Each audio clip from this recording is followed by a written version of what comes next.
Okay, so some of the dimensions. So if you know me this well, you know I'm always going to start with what? Prayer.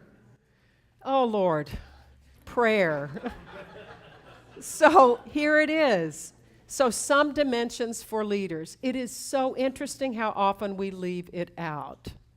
It is so interesting how often we leave it out. You know, we feel like, oh my gosh, well, you know, should we bother God with, you know, the financial affairs and the giving patterns of our little parish? Yes. You better believe you should. You should be storming the gates of heaven on this one. You should be calling down the holy angels of God on this one. I mean, I just bought a house last week, and you better believe the holy angels were with me the whole way because I wouldn't have gotten through it without him. And Clarence Lee told me about that, who, when my husband lost, you know, his car was broken into and his passport and Nexus card were taken, we go into the parish of, you know, into St. Hilda's the next day, and they all gather around us and, you know, lay their hands on us and they pray for the holy angels to guide him back across the border without his passport. And by God, they let him go through. I thought, what? That never would have happened to me. So I thought, I believe in prayer, and I did before, but I just never thought of it in that. I was so distressed. But yes, you better pray. So, prayer life. Do we regularly pray? Regularly pray. We as the leadership, because when you do it, remember, when you do it, they'll do it. Do we regularly pray for God's guidance and provision in terms of our resources and in terms of the overall, and I would say, vocation and direction of our parish?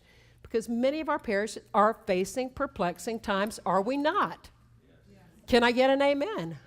Yeah, you better believe it. Part-time clergy, you know, new people coming to certain places in the diocese and others migrating there. You know what I'm talking about, right?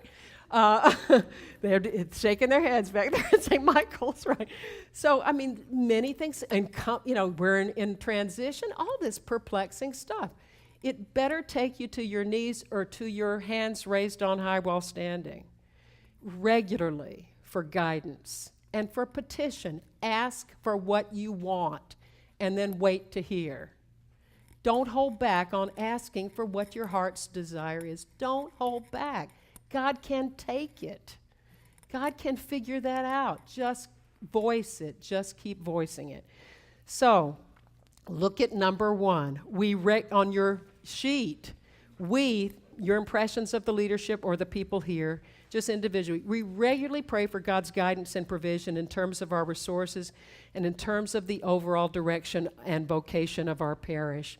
1 is, I really disagree with that. That's not going on. 6 is, I strongly agree. Just put a mark, just an impression as you think about your place. Just put a mark.